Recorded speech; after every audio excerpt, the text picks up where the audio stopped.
nesting at the moment. They're all looking for, the insectivores are looking for insects, and they're just not there. And I've watched it deteriorating, and the knock-on effect for that actually affects all of us.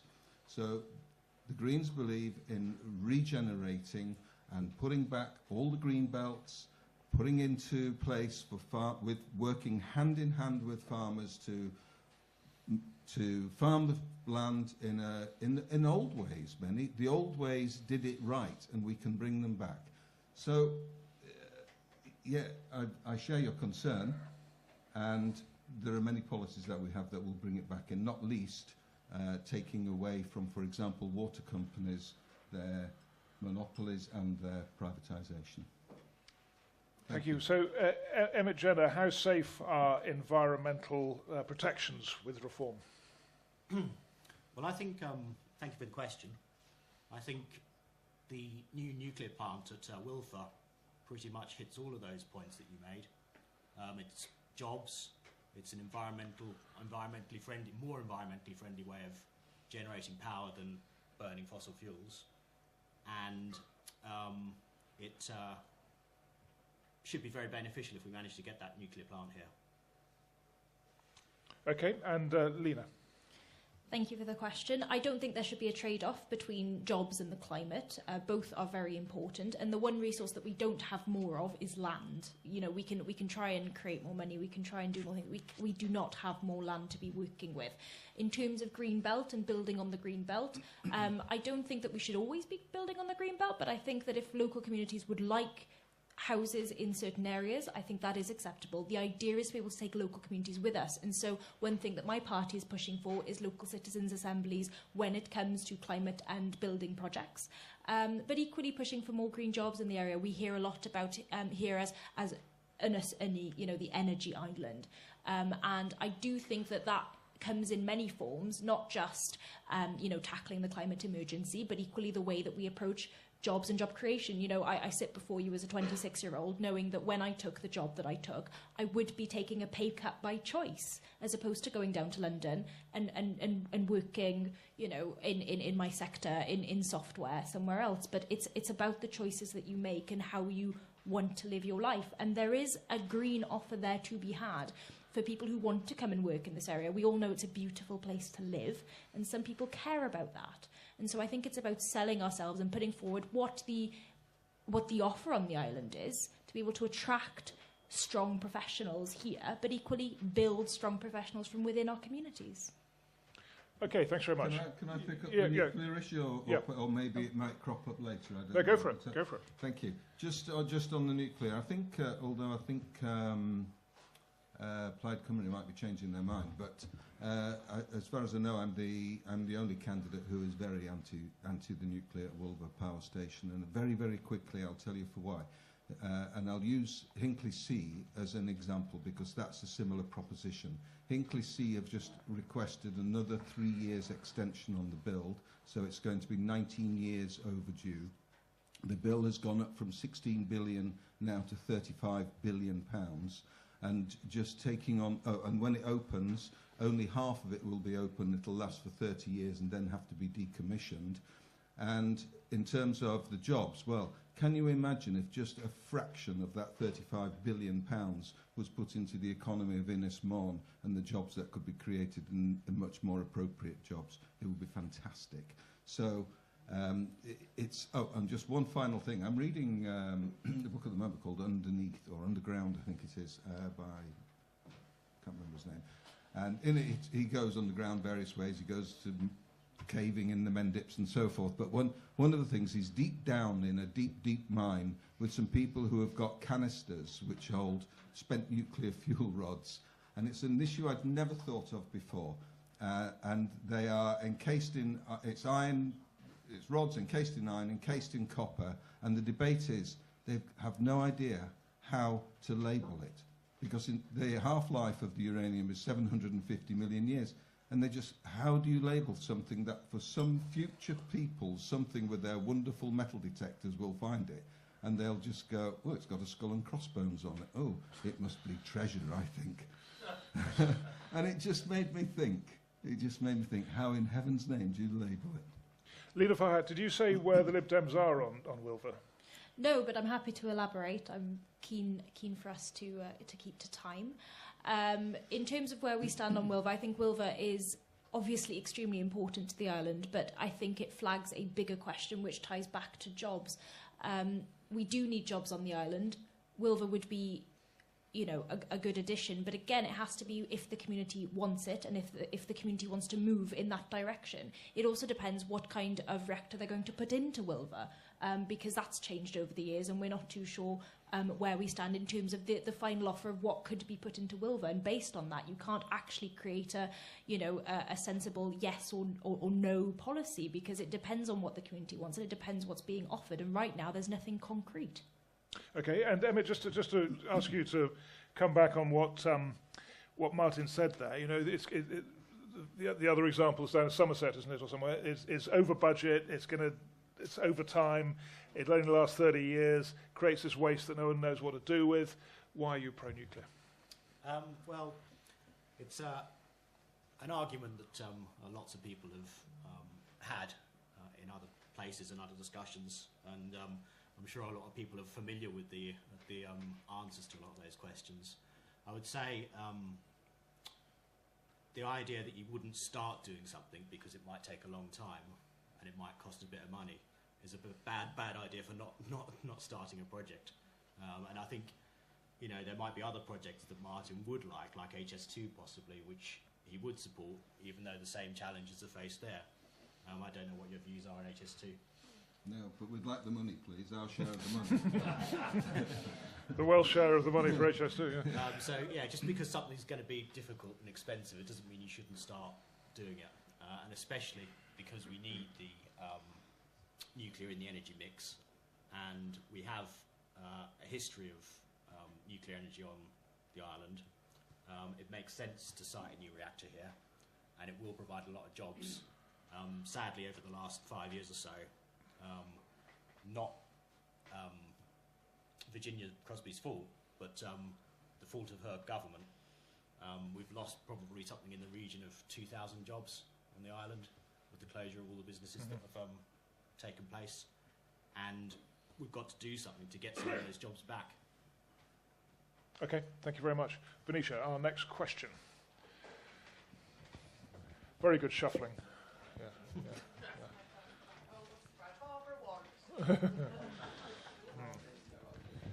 Thank you. No, it's just the way it's definitely not fixed. It's just that I made my bit of paper bigger than everyone else's. I'd like to ask everyone, please, how has Brexit benefited Anglesey? Emmett Jenner, how has Brexit benefited Anglesey? I presume you were in favour of Brexit? Absolutely, I was in favour of Brexit, yes. I would say the simple answer to your question, we can probably elaborate more when the other candidates have spoken about it, but the simple answer is that Brexit hasn't been implemented yet. So we're talking hypothetically. Nothing's really changed since the referendum and since the supposed withdrawal in 2019. We don't know. Is the answer. Well, I mean, okay, but we've had a series of prime ministers who are very keen on Brexit. You could have hardly had more pro-Brexit prime ministers. So presumably they're meeting obstacles that they can't overcome in trying to implement it. There's certain things, certain elements of it which have been left fully intact. So, for instance, being a member of the European Human Rights Organisation, so we're not able to fully respond to the issues that we're having with immigration because we're being hamstrung by our membership of European. I know I'm not supposed to come, but that has nothing to do with the EU. The European Council, the European Court, is nothing to do with the European Union. No, sure. It's completely separate. No, hold on. No. To be a member of the European Union, you have to be a member of the European Court of Human Rights. So they come hand in hand. But you can, obviously, as you pointed out, you can come out of one without coming out of both. And that's the situation we're in at the moment. Okay, Leader Farhat, how has Brexit benefited Anglesey? Solve that in 2 words. It hasn't. Unsurprisingly, I did not support Brexit. I still don't support Brexit. I'm yet to understand what people meant at the time when we were being sold anything about Brexit. And I think all it's done is hurt Anglesey. We've seen the impact that it's had at Holyhead. We've seen the business closures. We've seen, some of our dedicated European staff across the island working, working service jobs, working in surgeries, working in care homes, leave. And we are losing people that we needed because we've decided that actually that was worth nothing. We've hindered our young people's opportunities. We've hindered opportunities for people to be able to live and do things abroad.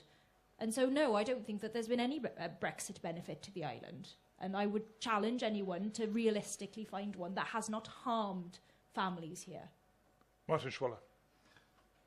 On behalf of politicians everywhere, I'm really, really sorry that Brexit happened, and I think it's because the campaign that drove for Brexit was superb, and but I'm afraid it's just been an unmitigated failure, and I think the Green Party policy is to move back to Europe as soon as we possibly can under as best a terms we can. We'll probably never have as good a terms as we had that we had before, and I just despair when I see, Lena, you're absolutely right, particularly for the opportunities for young people. The free movement of people throughout Europe was such a special thing.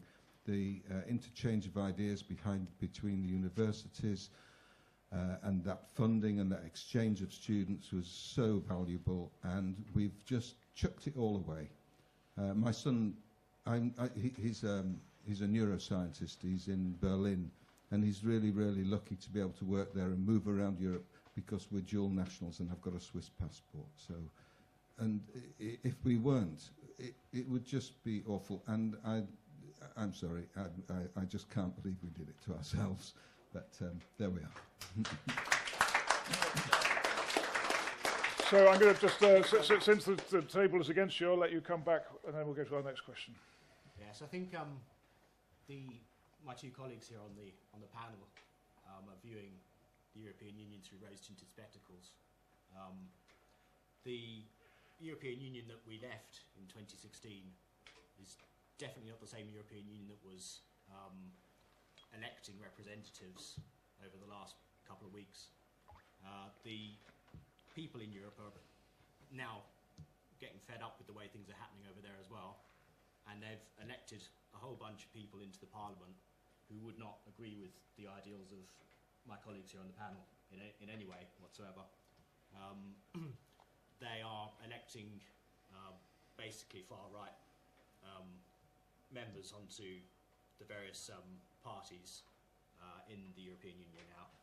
And after 5 years of these guys being in office, I can't imagine that the European Union would be recognisable in the same way that it was when we left it. I'm not sure that it's the same sort of European Union that you want to rejoin after it's after the changes that are likely to take place. Okay, thank you very much. And our next question.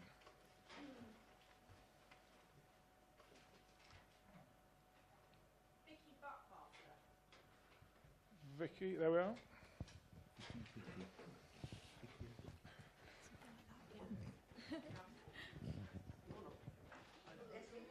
Vicky, is that's for transitional purposes. You may mispronounce Vicky. Yes, that would be it. For transitional purposes, I'm Vicky Buckmaster tonight. No, close, but no cigar. Lena, we met earlier in the sunshine while you were doorstepping, so this one is for you. Slightly off kilter, but I wonder what your views are on Ed Davies' shenanigans in front of the paparazzi, whether he's falling off a paddleboard or gurning on a roller coaster when people, hopefully most people here, are trying to take politics seriously. Have you got a view on that? Can you be loyal to your leader? I most definitely can be loyal to my leader. I would say to that it's a case of making sure that the issues are noticed. And you might be able to notice, I don't know what newspapers or news sources you tend to read, but you don't hear an awful lot about the Liberal Democrats. And so by doing, by drawing attention to ourselves, that's what we're looking to do. We're drawing attention to ourselves to ensure that we are a part of the conversation and to ensure that we, are able to be heard. So, for example, the first instance of stunt, if you will, this general election was Ed Davey falling into Lake Windermere. And he then proceeded to give an entire interview about sewage pollution, which is incredibly important and relates directly to where he was at the time. It's very good planning from the press team, but one of his press team is a close friend. But no matter what the stunt is, that's always coupled with a leader who really cares. So I don't know if some of you caught the party political broadcast the other day, but he was talking about his caring responsibilities to his son, and he also has caring responsibilities to other family members as well. Those are seldom covered, and he talks about those quite often, and people genuinely did not know his background. And the reason is because if you try and talk to people about the serious issues, sometimes they'll overlook it and go, oh, well, you're just like everyone else and we all have these problems. But actually, when you are the leader of a political party, the fact that you are human, the fact that you're tackling the exact same issues should be heard about, but often isn't. Okay, I don't think it's fair to put that to the others. That is very much for one. Unless you have something to say, I can't. I think his antics are really excellent, and they do. It is absolutely fine, I think, to just once in a while bring a bit of levity to it all, because it is very, very serious stuff, and just once in a while, just to knock down a few bricks or go past on a boat waving your banners, I just think that's absolutely fine. Alicia.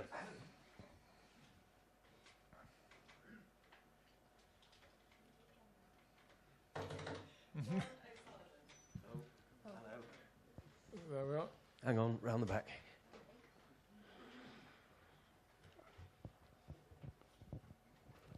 I should say we're waiting for the mic because we have a YouTube thing that only records through the microphone.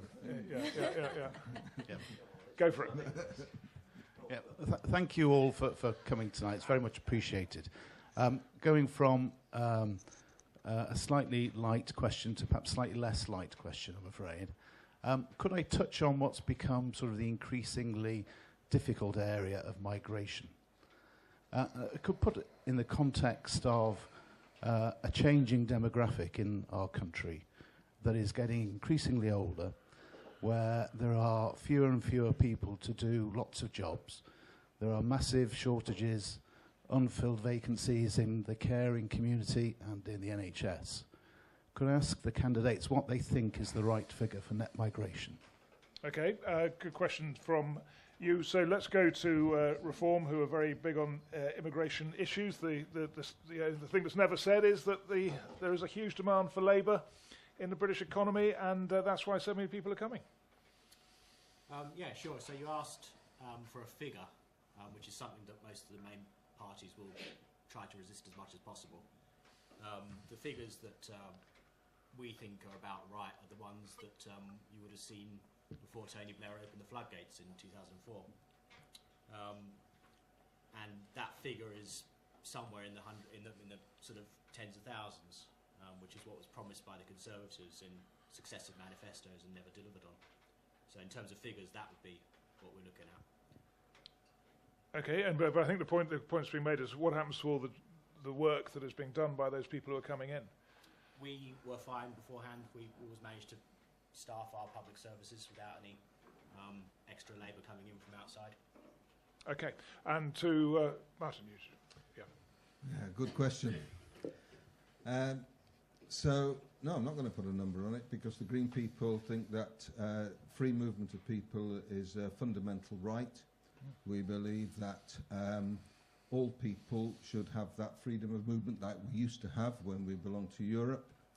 There are big problems in terms of the amount of people shifting around the world for all sorts of reasons, but of course one of the biggest reasons and the way to try and slow some of that movement, because we won't be able to. It's no good pretending we can just throw up the barriers and just be, protected.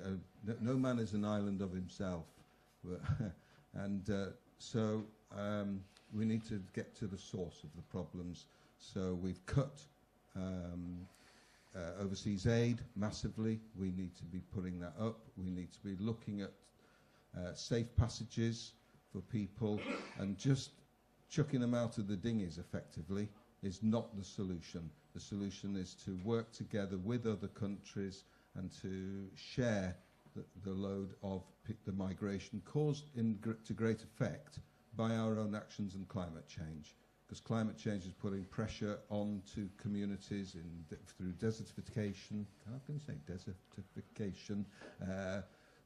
The floods and all of those things puts pressure on communities, but also that's triggers wars and battles.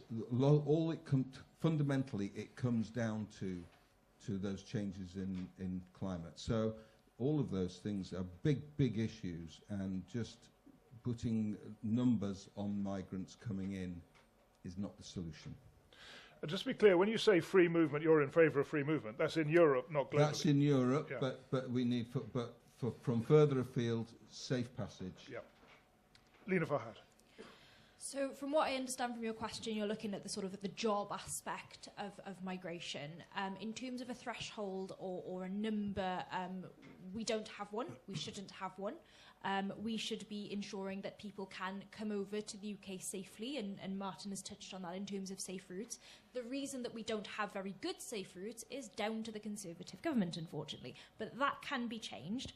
And so my party would look to replace the Conservatives' arbitrary salary threshold that was implemented with a more flexible merit-based system for work visas, for example, and ensure that particularly NHS staff are exempted from the £1,000 a year immigration skills charge, as well as reversing the Conservative ban on care workers bringing their partners and children into the UK. You can't split up families in the name of a job. That is not humane, and it creates a very bad work culture.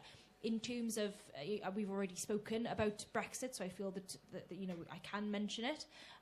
We have lost the sort of migrational aspect of what was good about our family of nations. So not just people coming in, but our young people being able to work abroad, anyone being able to work abroad for that matter. And so we have to remember that migration is you know, that there is a two-way transaction there. We should be allowed to go and work other places. Other people should be able to work in our family of nations as well.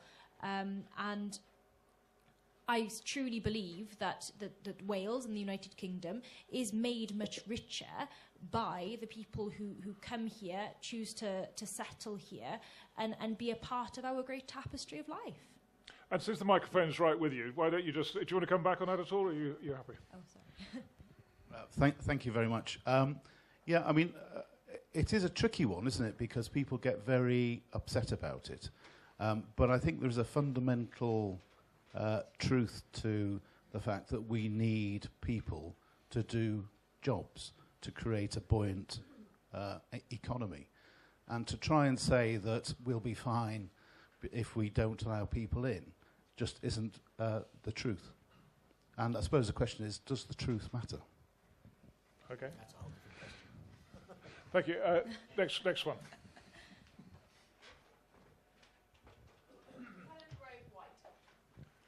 There we are. Should we just wait for the microphone? There it is. Yep.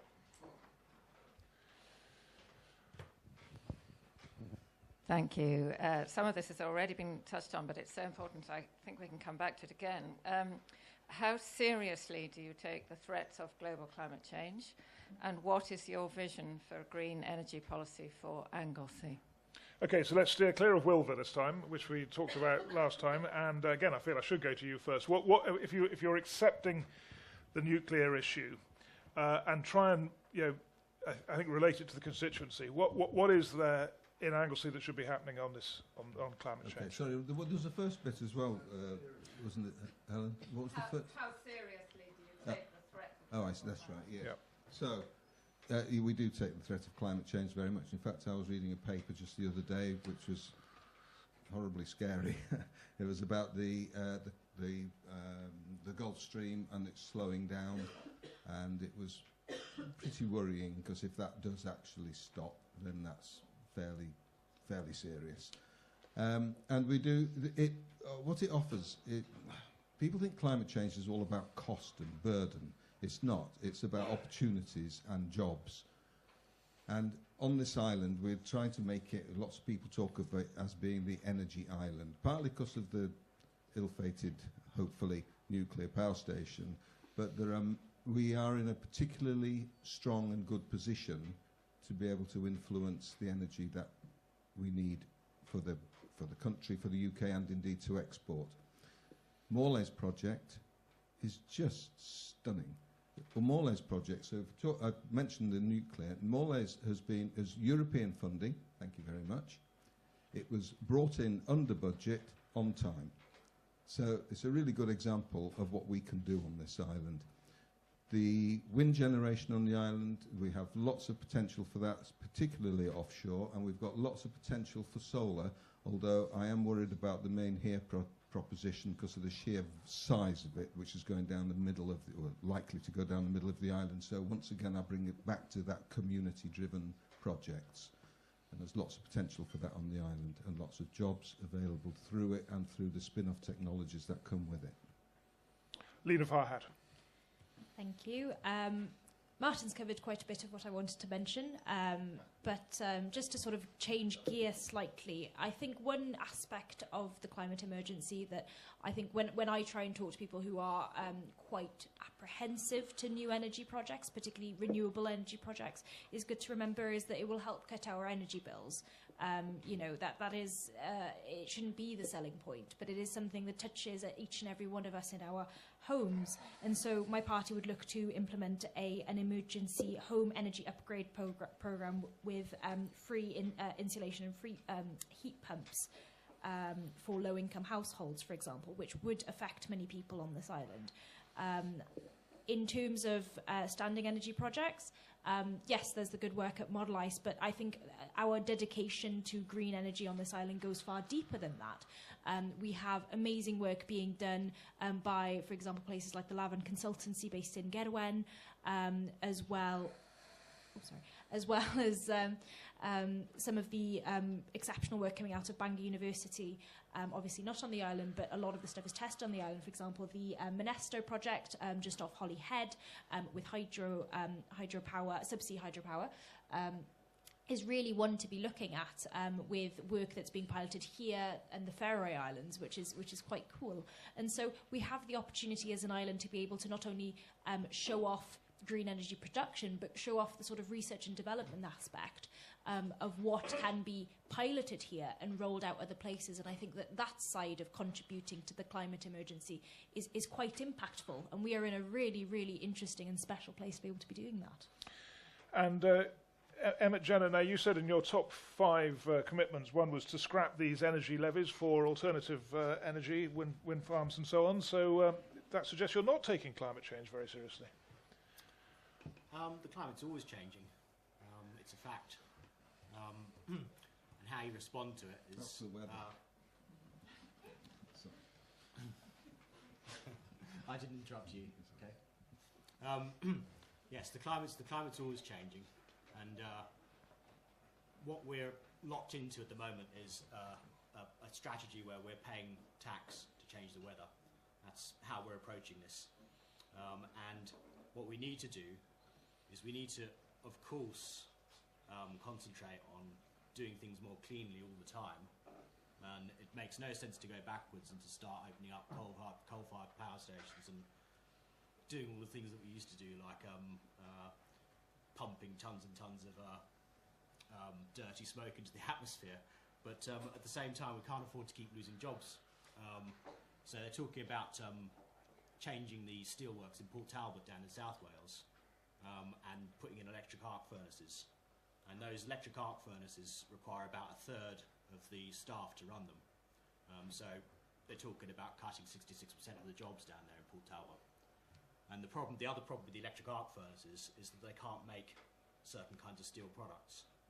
Basically, all they're going to be able to do is melt down scrap and turn it into sort of some form of steel.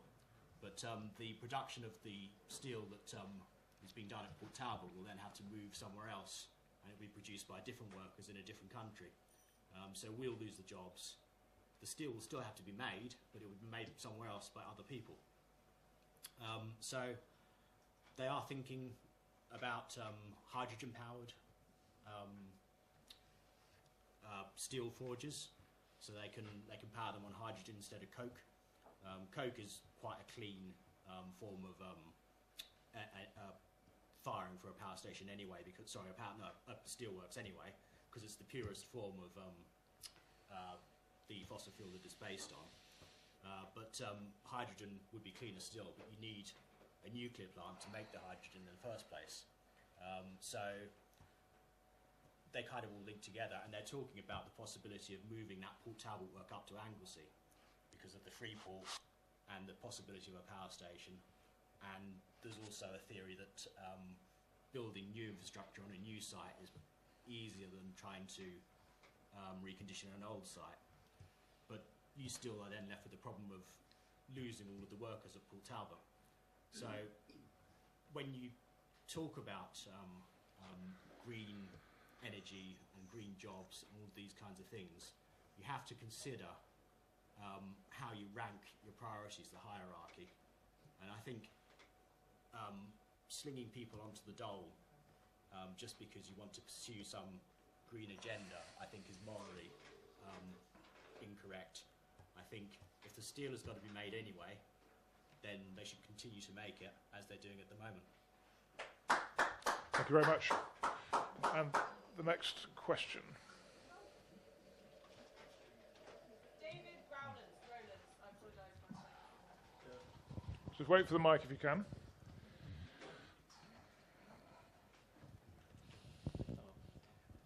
For my question's going to make a point here. I was here on the last sessions, and it's amazing to see the audience, age of the audience. I mean, I've noticed on my right flank there's some younger members of the audience. But the question I would like to ask, but I'm not going to because I've got a specific question, is how do we re-engage the youngsters back into politics? They've just lost hope. Needs getting back in. That's not my question. My question is about proportional representation. Yeah. Many of us are going to vote on this election, and a fair percentage of the votes will go to the smaller parties, but we're not going to get a fair representation in Parliament because it's first past the post system. In my view, that's unfair and not truly representative of the voting intent. So what's your views on proportional representation? So I think the champions of PR over the years have been the Liberal Democrats. They've had a referendum once. It didn't work out. It seems unachievable. Labour have been waiting all these years for this majority. Looks like they'll get it. They've resisted PR. They're not going to accept it now, are they? Well, I actually don't really have a say in what the Labour Party do or don't do, unfortunately. I wish I did. I think, it'd be a really exciting time, that. And, I look forward to being the next leader of the Labour Party when Keir Starmer inevitably face plants. But no, I completely... I agree. My party and myself are for proportional representation.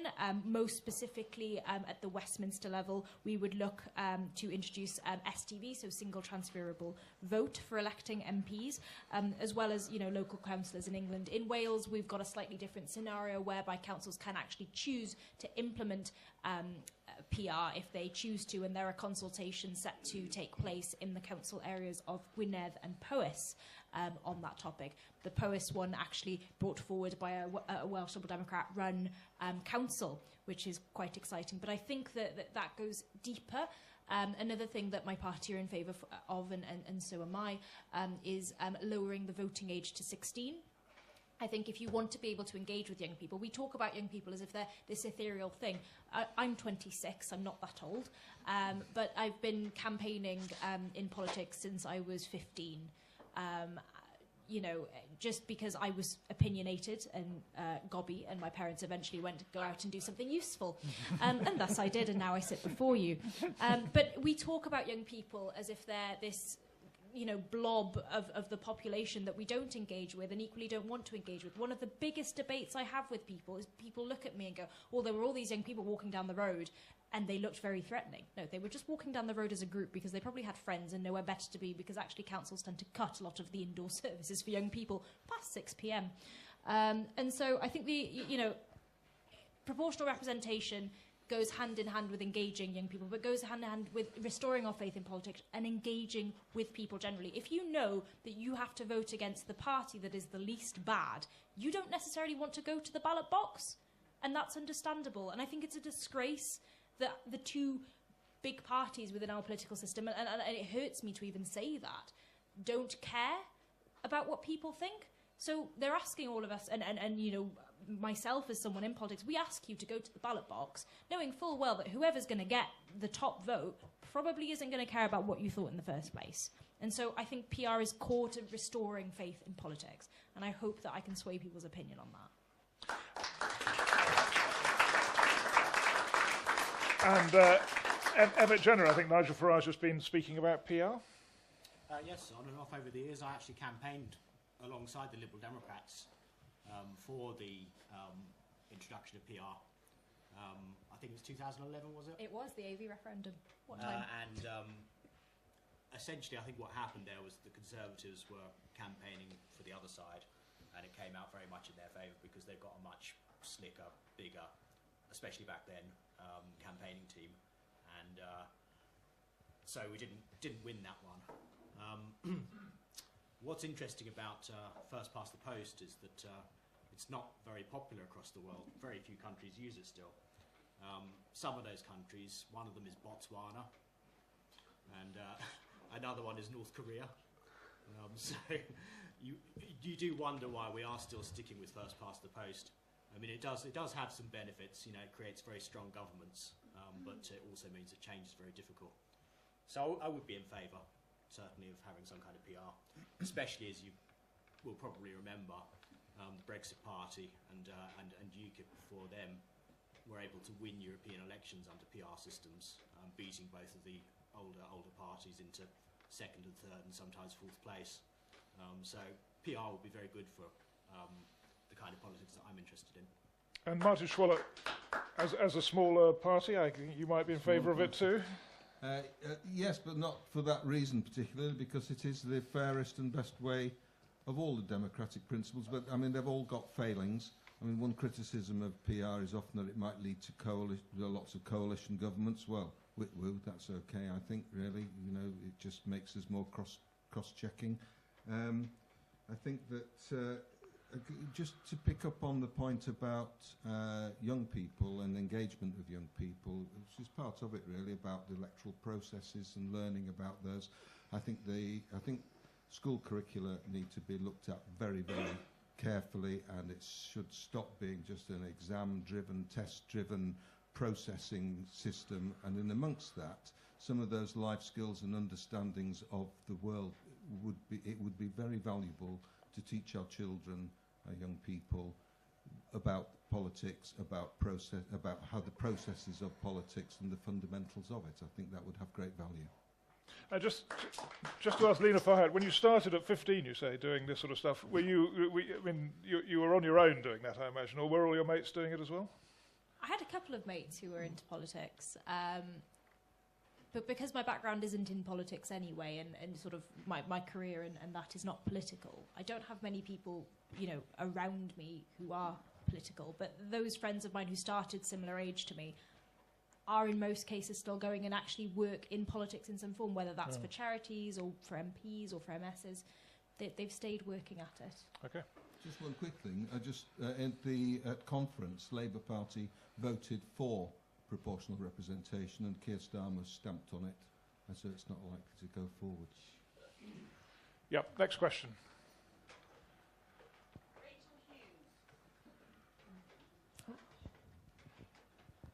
Good evening, noswaith dda.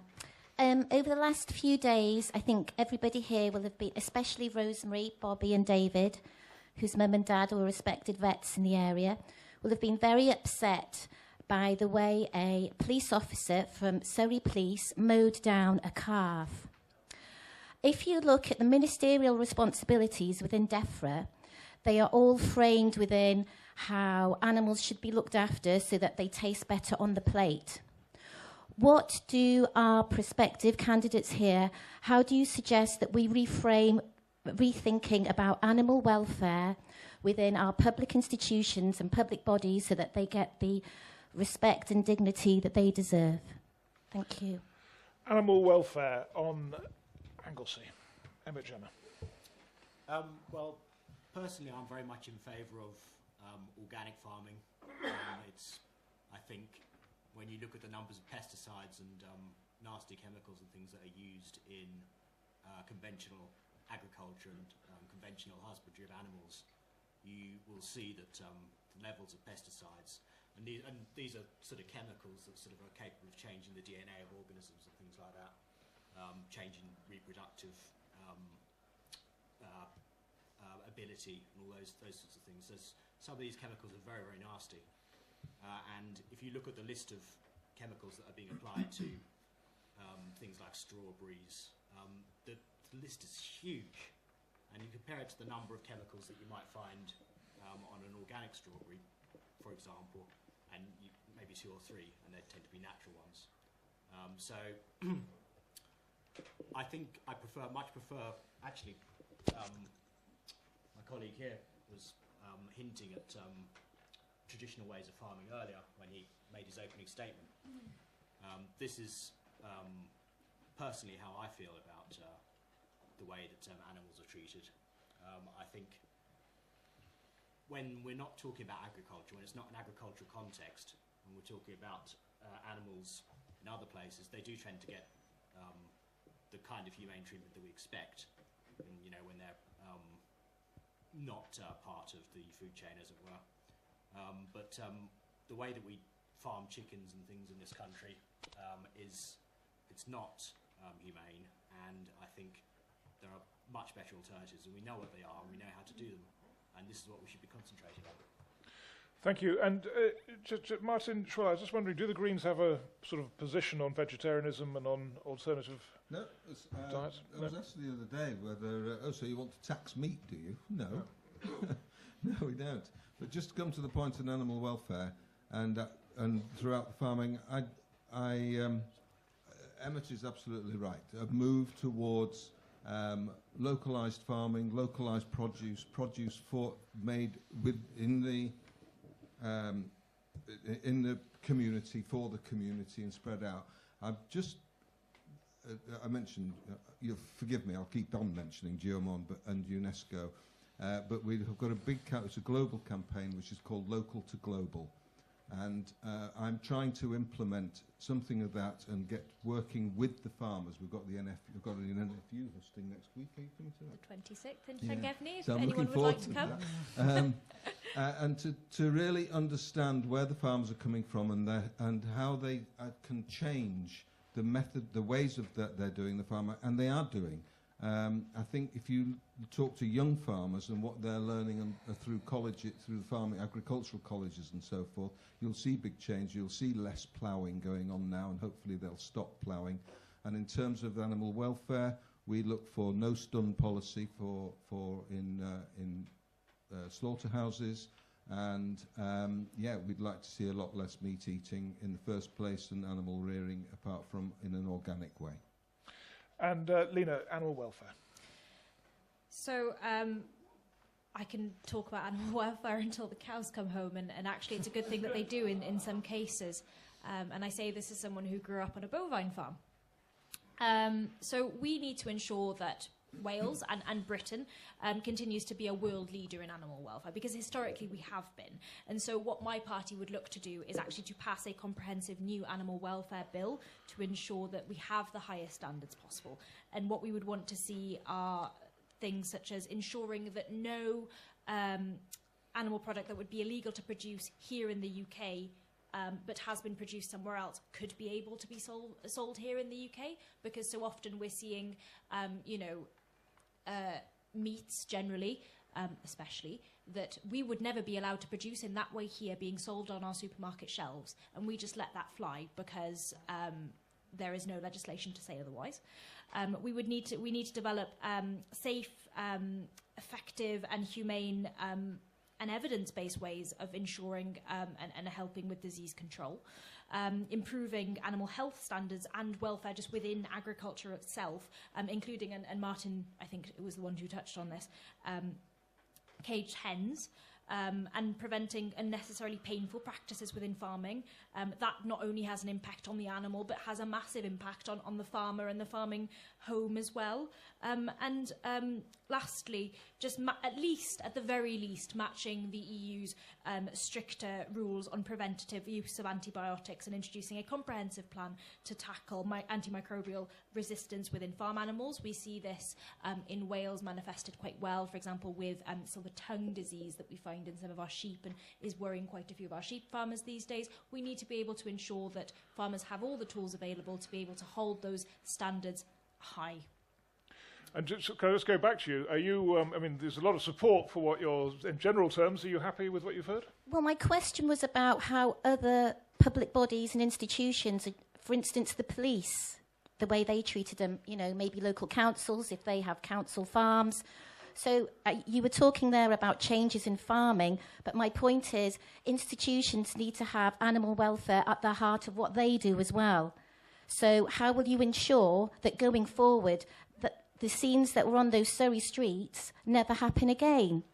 You know, these are our upholders of our laws. So that was more the point I was making. I get there's, you know, changes in farming all the time, but so that was really more, how are you going to ensure that going forward? That was quite disturbing, wasn't it? Very disturbing. I understand they've been suspended, the police office in... But yes, but also I did see a headline saying the NFU, someone in the NFU said they did the right thing. I didn't read the story, but there was some statement like that. Looked pretty horrific to me. Yeah. So my dad's from a dairy farm, and he said that was completely the wrong thing. Yeah, I was going to say I don't know which NFU person No. said that. I'm not saying No, it was that there, not but said, yeah, I don't understand how that would have been allowed. Yeah. I think just in response to what you're saying, that's why I started off with the animal welfare bill. That would be answered in there. If it's a bill, it becomes our law, and our public bodies are responsible for implementing that as well. I just tried to give you a bit of a headline as to what would be in it, but equally there would be obviously. We do see a lot of, a lack, if you will, of legislation around rural crime, and that would be something that would be included within the animal welfare bill where appropriate, if that makes sense. What she said. Okay, next question.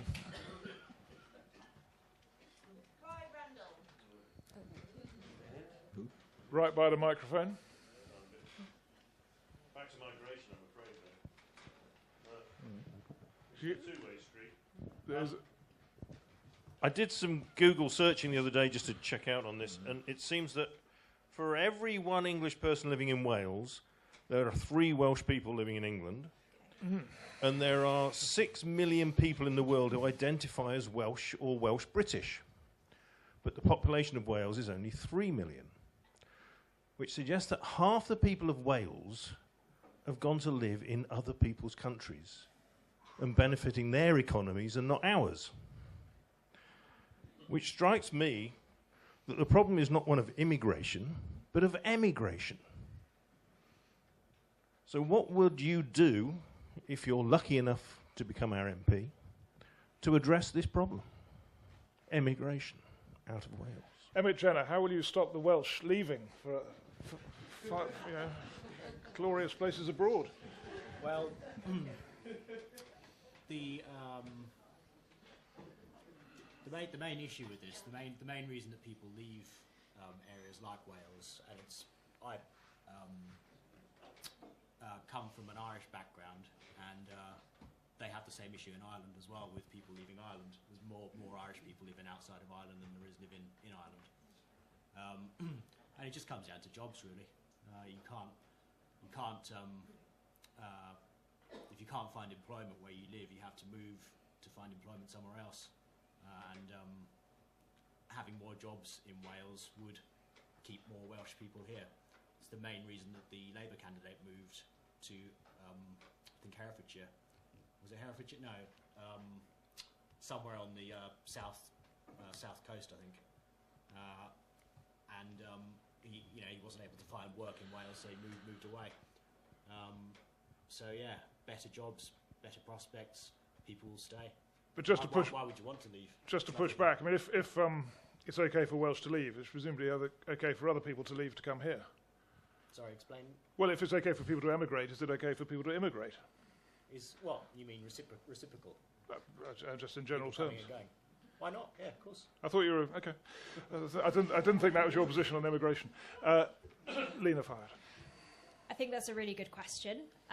I would say that a lot of the powers to be able to do a lot about that actually lie with the Welsh Government in terms of education and in terms of funding. But in terms of being an MP and what that would mean and how I would go about it, I would look to increase and encourage what we have on offer here. So it strikes me that a lot of our businesses, both on the island, across North Wales, across Wales in general, don't put together a very good offer as to what living in Wales brings to you and what it does for you. And I'm sure there are people in this room who have moved here, not just because they might get paid.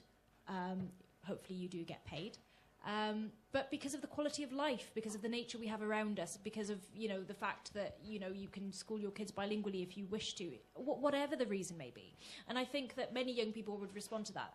I talk to many of my friends, and many of them don't want to leave Wales. They leave Wales because they don't have jobs in their industry here, because those industries have been moved somewhere else. But I think with the rise of working from home and the rise of people being more attached and that hiraeth of being able to either come back to Wales as a Welsh person or to be able to stay in Wales, I think that there is an emotional argument there which can be responded to but with good policy making. So I think it's about talking to the businesses that are based here and saying, listen, there is a reason that you are set up here. There is a reason that you want people from here to be working in your organisation. List out why it is important that they are here. And you will find those people, many of whom I would actually wager would be local, because most of the people I speak to say, well, if I didn't have to move, I wouldn't. Martin Schwaller, 3 million Welsh men and women not in Wales. I think I'm going to just go on script, which is really unlike me. I think the phrase cost of living crisis crops up as part of this, and along with that, the cost of jobs and where they are and where they aren't, and social housing and the lack of it, all blend together so that particularly young people just have nothing. It's too expensive to live on the island for them, and they've got their rental values are high, so they move to where the jobs are. So all three of us are correct in a way, in as much as it's a lot about jobs, but it's not only about jobs, it's also about the environment that we live in and that community cohesion. I'll keep bringing it back together and working to bring that, and having strong community leaders that draw together people for the benefit of each other. And it's a really strong principle that's infused through green policies, and it'll take a long time to get it back, but it used to be there, and it used to be there extremely strongly in Welsh communities. So do you want to come back on, have you got a view on why so many are leaving? I think it's what you're saying. Though I liked your point, Owen, there's a two-way migration going on here, and it seems to be more acceptable one way than the other, which is an interesting point. So well done for picking that up, Owen. But no, I'm not sure how you're going to create the jobs that you need to do, which I'd like to hear, but I'm not sure you know that either. Yeah. Well said. Yeah, yes. Whoever that was. Yeah. Okay, next question. But not nuclear. Sorry? There he is. Oh. Yep. Hello. Hi there. There was a question asked in the previous debate. Sorry. That was, I imagine, quite a lot, if not majority of people in the room go out on the water and swim in the water here. There's a huge issue with water pollution. Now, and this was asked in the previous debate, and I'd like to see your take on that and how you'll deal with the water companies and what your policy would be for Anglesey. So there are lots of environmental questions. I can't start with you every time. So let's Lena Farhat. What about the water companies and the pollution? It's very much an issue just in this place, in this village. What's to be done? Well, My party is talking about that a lot, as people might have noticed.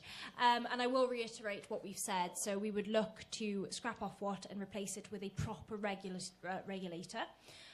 In the case of Wales, we have Dŵr Cymru here. And so that's where sort of most of our sewage dumping would tend to come from.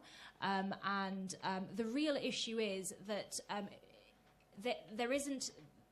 The Welsh Government can't really enforce the enforcers. So the enforcers are Natural Resources Wales. The fact that they are underfunded means that Dŵr Cymru can't actually... Well, they can't be really found guilty of what they're doing because there aren't enough people to actually enforce it. The reason behind that is because NRW are quite underfunded from a Welsh Government level, so that would have to change. That's not something that the MP can do, that's something that Welsh Government has to do. But we know that we have to stop dumping, in our rivers and in our sea. The other thing that I would note is obviously there has been a number of bills going through Parliament regarding sewage dumping, and whilst a lot of people go, oh, well, that's only relevant to England. Sewage doesn't care which side of the border it's on, weirdly. Doesn't have a passport, doesn't really care, just floats about. And so we can receive sewage dumping outflow and spill from Merseyside, from Liverpool, but equally, if you look across North Wales and across Wales in general, legislation and what is being answered to in England with our bordered rivers that are on the border affects what we do here in Wales and our water quality. And so we are, in some cases, at the mercy of what is happening across the border, the same way that they are sometimes at the mercy of what we do here. And so we need to have a cohesive way of actually not polluting, we don't want to do that, policing what is happening in our rivers. And I completely agree. I'm a wild swimmer myself. I swim on the coast, and I'm always really gutted every single time I get a sewage alert going, you can't swim here. There's been an outflow of untreated sewage. And we've seen it in North Wales. I remember last summer we had cases of E. coli in Colwyn Bay. That's just not acceptable. And I have no idea why, the people I speak to were talking about it, but politicians, MPs across North Wales didn't really seem to care, no matter what party they were. I mean, mainly Labour and Tory, realistically, but nobody seemed to care that this basic resource that we all use, not just for swimming, for drinking as well, we're just not taking care of. It's absolutely important that we do. Thank you very much. And Emmett Jenner, the water companies and the pollution. Well, this is a problem that I think predominantly happens when the water in the system is at a higher level, so they have to then allow some drains to overflow, and that's when the dumping occurs. So it happens when there's heavy rainfall and stuff like that. So this is it's an infrastructure problem essentially. We need to be able to increase the capacity in the system so that overflows don't keep happening. So that means putting more money into it. So we would then have to redirect some of the money that's being spent by the Welsh Government into managing our waste drainage properly. So maybe instead of spending millions of pounds introducing the 20-mile-an-hour speed limit, we could have spent some of that money on building better drainage. Thank you very much. Let's go to our next. Shall I answer it? Hang on. Oh, sorry. I was leaving you out because I thought it was environmental. You sum up on the greens. Yes. It's strong prosecutions for directors and people directly responsible for that sewage going in. It's more funding for the Natural Resources Wales, NRW, who have just hamstrung in being able to deal with the issue, so they can find the issues, deal with the issues, take them to the water authorities, both in England and indeed in Wales, which is government, but the English ones are privatised, of course. We would privatise across the place, and it's about investment. We understand that water companies need to invest. They haven't done.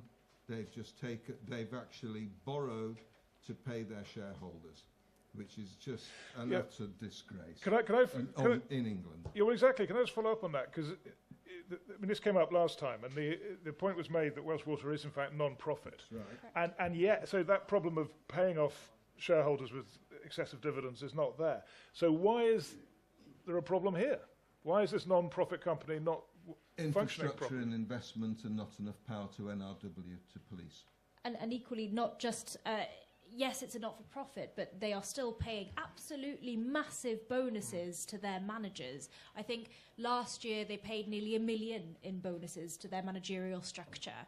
And that's just absolutely unfathomable when you know that there are certain parts of the sector being underfunded, and you're giving the top level, free. Well, thank you very much for polluting and not doing much. My background was multi-site. I was a regional director for pubs and restaurants and hotels, and the buck stopped with me. If there are things wrong, it was my fault, and my job was to make sure that things are right, and I'm ultimately responsible. And so those people are responsible, and if they're properly made responsible, we might things somewhat better. Sorry on that. I just think the idea that the people who are running the water drainage infrastructure would be dumping sewage into water as a behavioural issue that needs to be corrected by fining and disciplining them. I think that's a misinterpretation of what's going on. I don't think it would be helpful at all to go down that route. I think obviously the infrastructure needs to be improved to stop it from happening, but the idea that people running water companies are saying, oh, well, they're not going to punish us, so let's just release a load of sewage into the sea. I think that's a misinterpretation of what's happening, definitely. Okay, now to our next. Linda Ronan. There we are. That's there. Roger, can you get the microphone? Lovely. Hello. Each party's manifestos are now published, and today Reform has now published its contract. These documents contain the detailed spending plans, tax cuts and other financial amendments to departmental budgets. Yet questions are being asked on the realistic validity of the spending plans in respect of each party. So how can we trust what's being said in terms of spending? Yes, I saw the Institute of Fiscal Studies, famously impartial, said Reform's calculations were tens of billions out. So how do you respond to that question? Oh, sure. Well, I've heard some of the reports on the news today about the different institutions who've had views on what's in the reform contract. And it comes down to a matter of opinion in most cases.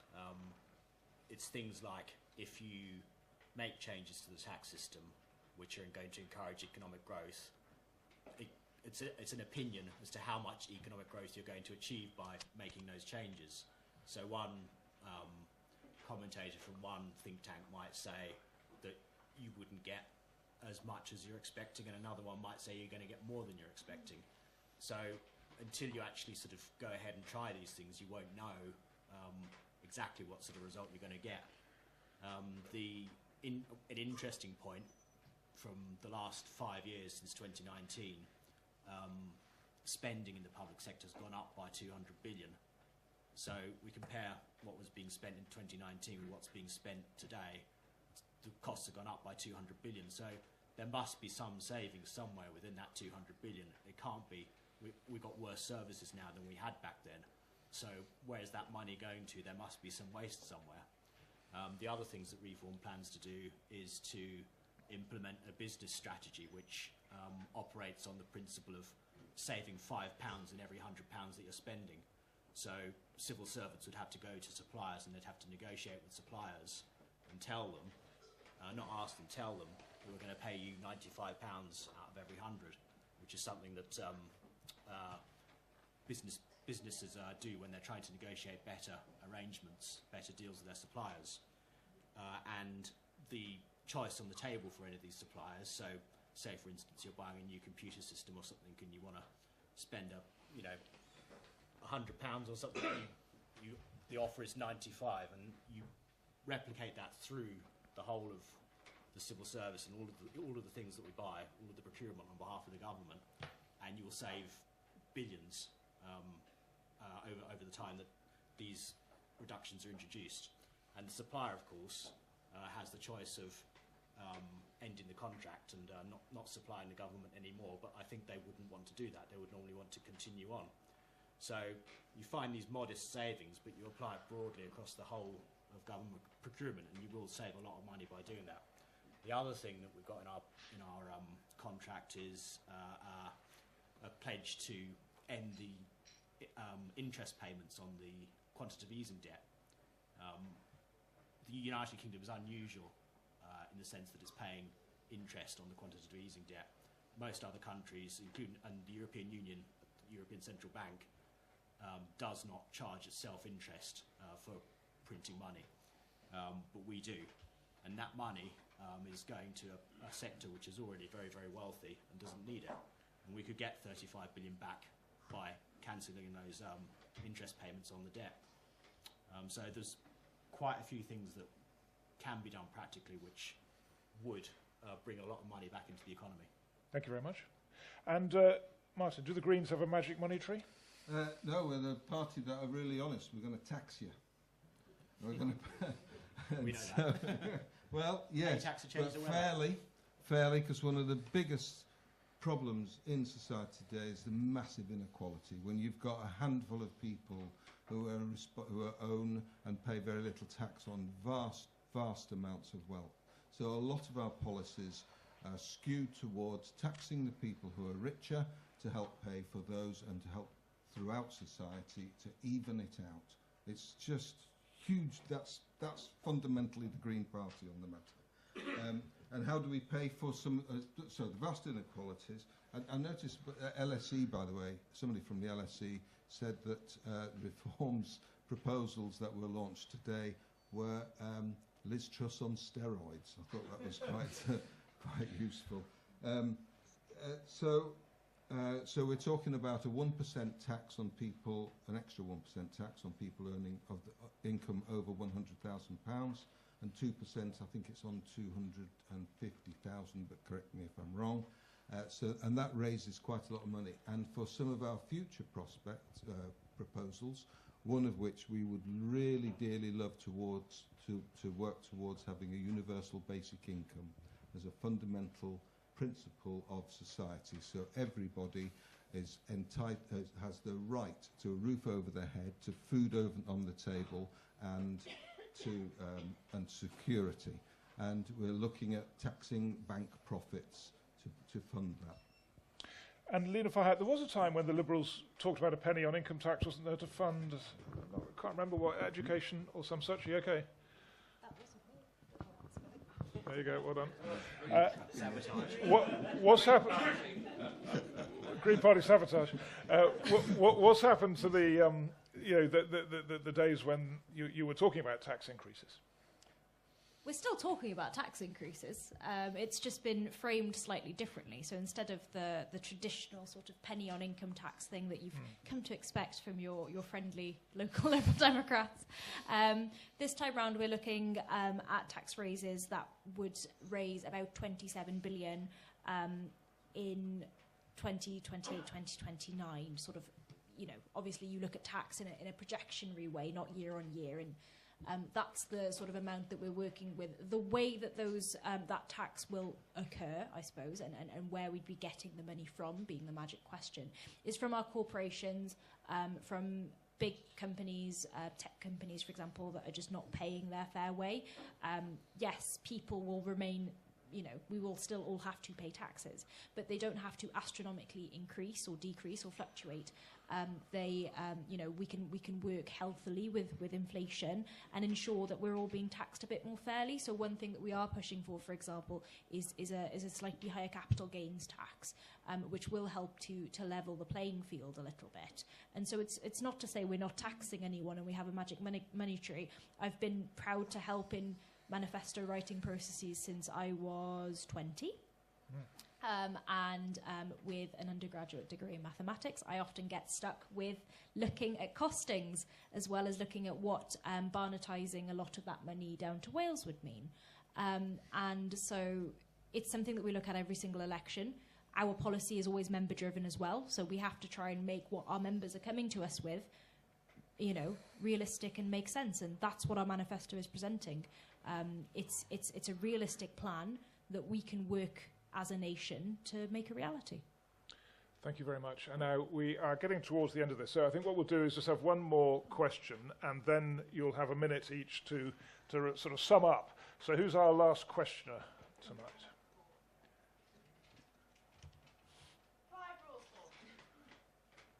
There we are.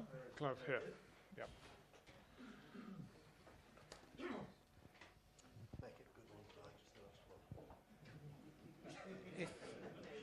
Hello, everyone. If your party had been in power over the last 9 months, what would its stance on the events in Israel and Gaza have been if they were different to Sunak, Biden and Macron?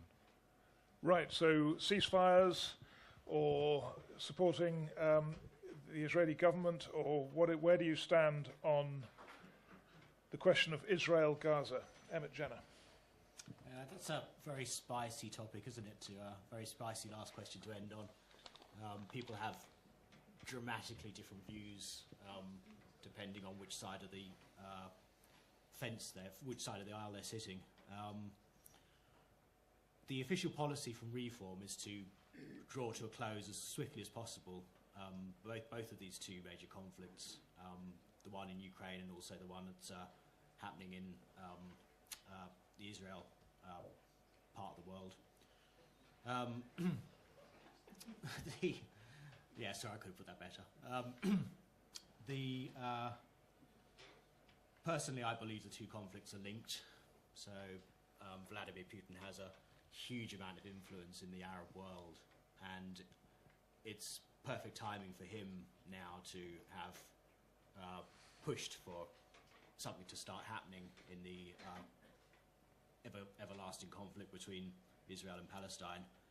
And if we were to bring about the swift end of the Ukraine-Russia war, we would probably see a de-escalation in the other one as well. And to you, Martin? So, was it the 7th of October, the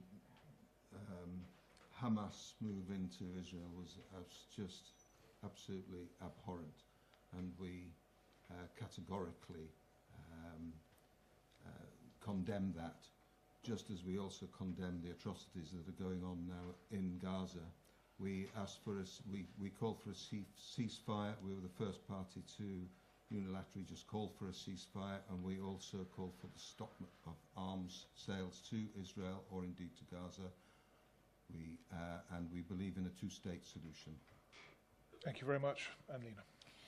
So in terms of the Israeli and Gaza conflict, we advocate for an immediate bilateral ceasefire. That is a given. I think the only way that we will come out of this as a world, because I think it is a problem affecting the world and not just Israel and Gaza, is that we need to sit down and talk about it. That's the only way that anyone will come out of this with the extent of human catastrophe there. We need to resolve the humanitarian catastrophe in Gaza immediately. We need to have the hostages released that Hamas took safely and swiftly. And we need to be able to provide the space to reach a two-state solution based on the 1967 borders, with security and dignity for Israelis and Palestinians. It's an issue that is extremely dear to my heart. And it's been incredibly, incredibly hard to watch. But I am extremely proud of my party and what we've done on this. We've had some amazing work, not just done by Ed Davey, who visited both Palestine and Israel. But most people will tend to see his stunts and not his visits abroad, I suppose. But equally, we've been hearing lots and lots of updates and been given a voice to Layla Moran, who's one of our MPs of British Palestinian descent. She's one of the reasons I got involved as someone who's also of Palestinian descent. And she has been absolutely amazing in ensuring that both sides of the conflict are listened to. She's gone into Israeli communities and spoken to families there, and gone into Palestinian communities and spoken to families there. And I think that at the end of the day, it is an absolutely horrendous humanitarian conflict, which will only be solved when we can stop both sides shooting at each other, and we can sit down and come to a mature solution. And I think the UK plays an extremely valuable role in that. Thank you very much indeed.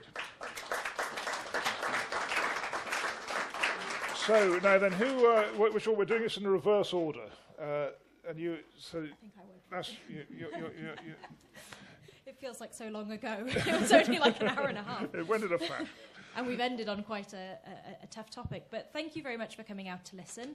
I hope that what you've heard from me has made you think, made you consider about the future of our island. I'd be extremely privileged to get, some, if not all of your votes. And what I can say is that Ynys Môn has been an area that I have cared about since I was a little kid. And it's been an absolute privilege to be able to stand here. And I say that with a very weird grin on my face, because it's been, it's a tough election, and we know that. But I am extremely proud of the work I'm doing. I'm extremely proud of the work that my party does. And I really, really do hope that I can convince you, my party's policies can convince you to lend your vote to me this election. Thank you very much.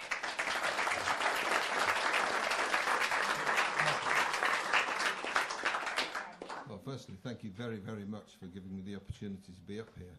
And I hope I've managed to answer some of your questions, but there's a whole raft of stuff in our manifesto, so if you'd like to read it, do. It's not that boring. It's okay.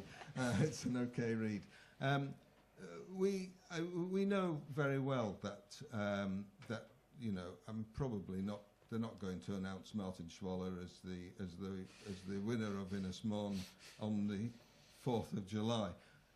Although, and actually, I'm not quite sure what to do if they did. So,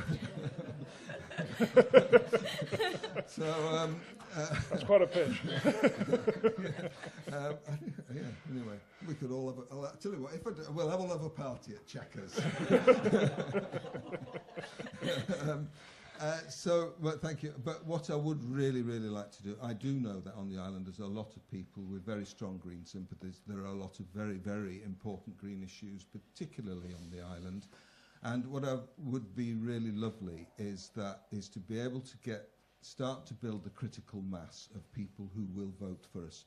Because once that starts building, then people will, it comes to the first past the post thing. Once there are enough people who vote for Green, then it stops being just a protest vote or a vote to stop Virginia Crosby getting in or the other people getting in. It becomes a valuable vote.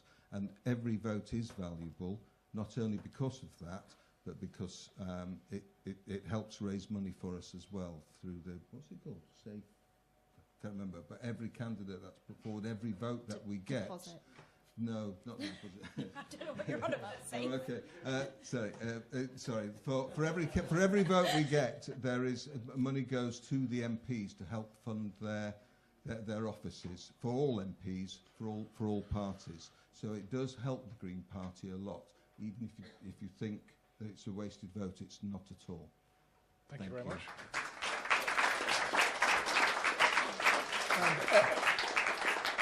Emmett Jenner. On the 4th of July, you have a choice. When you go to the ballot box and you decide who you're going to vote for, it comes down eventually to points of difference between the different people that are on your ballot paper. Reform is certainly a pro-Brexit party. The other two candidates on this bench this evening are both in favour of bringing us back into the European Union, I think, as I understand it. So is Plaid. They also want that. Labour have ruled it out, and the Conservatives, obviously, well, they're not going to get elected, so it doesn't matter. Well, they're not going to be controlling the government, are they? Let's face it. I think with the European Union, the question that sits at the heart of that, above all else, is that a state, a government, derives its legitimacy from a people. And the European Union has no people from which to derive its legitimacy. So it can never work. It's fundamentally flawed at that basic level. So when you go to vote on the 4th of July, you have a choice between a party that will bring you back into the European Union. You have a choice for continuation parties like the Conservatives and like the Labour Party. They will continue with the current policies that we're all subject to at the moment, which I think even the most optimistic people couldn't possibly claim are working. We have an economy that's suffering from high levels of inflation and low levels of growth, and that needs to be fixed so that we can get people into work and get people's wages to increase and to ease the cost of living crisis. And we have an NHS which is terribly broken, needs urgent attention. Reform is promising in the contract 17 billion extra for the NHS. And on immigration, of course, a question I would have liked to have asked earlier was if either of the other people on the panel think immigration is too high. So that will be your choice on the 4th of July, and I suggest that you vote for reform because it offers change. Okay. Well, thank you. Thank you very much to our candidates. I also just want to say thank you to Tim Pritchard at the back, who sort of representing the golf club here and has been incredibly welcoming to us. I hope we spent enough money on the beer to justify our presence, and if not, could people please buy copious amounts of beer so that the club can get some of its funding back in order. So thank you very much for coming. Thank you to the three of you, and that's it.